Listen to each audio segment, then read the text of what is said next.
Two things. I'll bring up the obvious in a second, but the first one is one day I'm going to tell someone how I made like at least 2 dozen videos trying to finish the same story.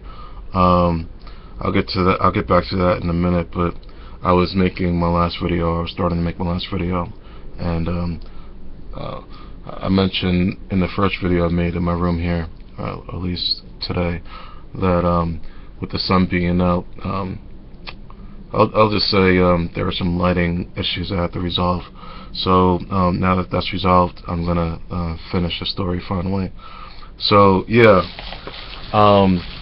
in the last video I talked about like why this person would sort of I can compare it to a game show where like let's make a deal, and that's probably not the best example, but it's one of those maybe there's a reality show where this one dude is going to hook up with this one chick, and I wasn't even going to bring this up. This is probably going to be the best example I can think of, at least right now.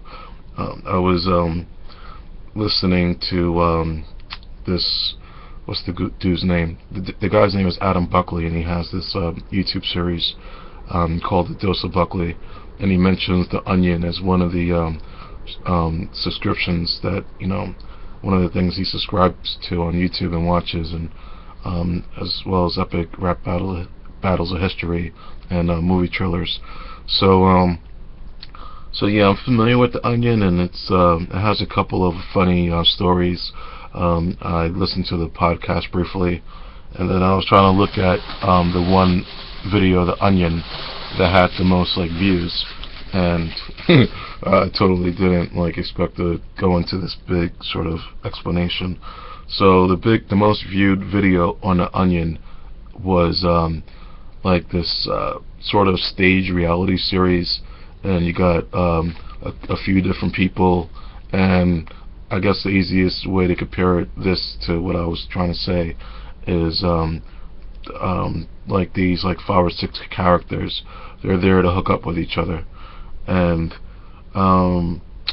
not to say that like I wouldn't watch episode 2 if I was like bored to tears and I wanted something to like watch, and I was just I got like at least like 1,500 videos on my watch later list, but not to say that would be one of them, but somewhere down the line, like in episode 1, everyone's just coming introducing themselves, and what ended up happening was, first you see this one chick. She's like, I guess 18 years old, and she's a virgin, and she's not really sort of I guess she's like wet behind the ears as far as like the reason why everybody else is there. I mean, she knows what the series is all about. Is just the better example I can give is the last dude who walked in.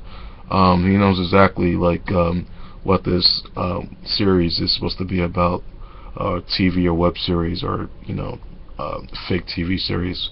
But his deal is that he's like a senior citizen. He's got like at least like 1 or 2 daughters in college, and he's here because he won some sort of contest.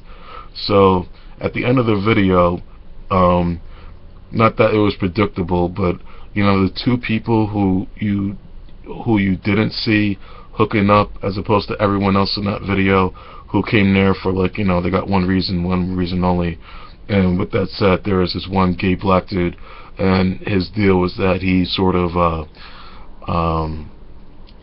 upset that he's like the only gay guy there. There's this one chick who's trying to like push up on him, asking him if he's a little bi, but he's like, no, he's just straight dicks. I was trying to use a better example, or at least more politically correct. So yeah, at the end of that particular episode,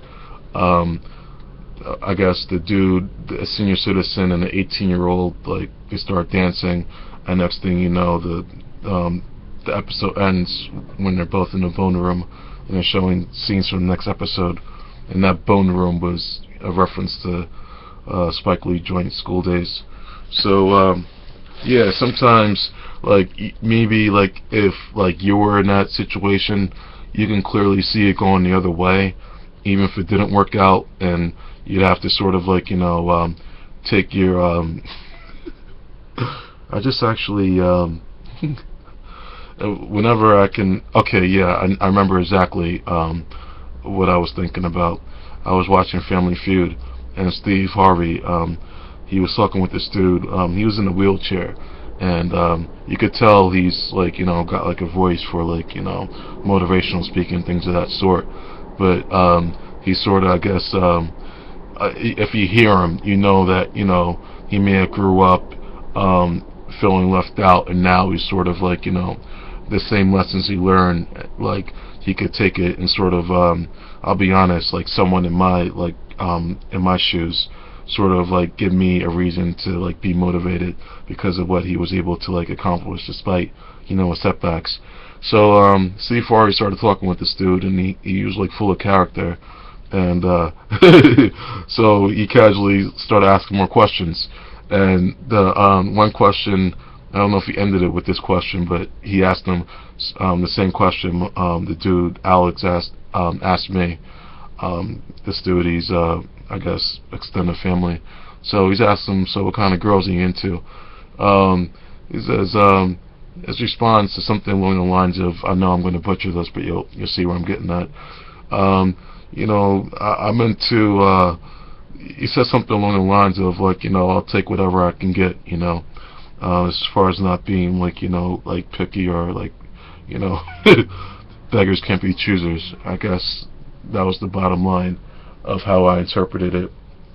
So I bring that up to say, okay, yeah, if sometimes if it doesn't work out, if you're running for president, then you may just have to settle for Secretary of State.